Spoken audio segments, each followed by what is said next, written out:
Hello guys, আসসালামু আলাইকুম।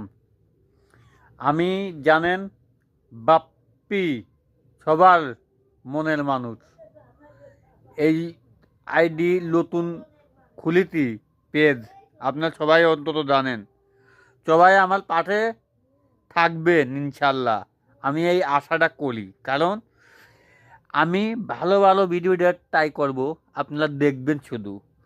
আর আপনারা যদি ভিডিও করার আগ্রহটা বাড়ে, তাহলে অবশ্যই আপনারাও লেগে থাকবেন, ভিডিও আপলোড করবেন আমার মতন। আমরা কী কামে ভিডিও আপলোড করি? কন্টেন্ট মনিটর অন করার জন্য। যেটা 2025 সালের ভিতরে সম্ভব। 2025 সালের ভিতরে নতুন ডেপেট খুলবে, সেই কন্টেন্ট মনিটর পাবি। আশা করে বুঝাতে পারছি। এভাবেই কাজ করে যান।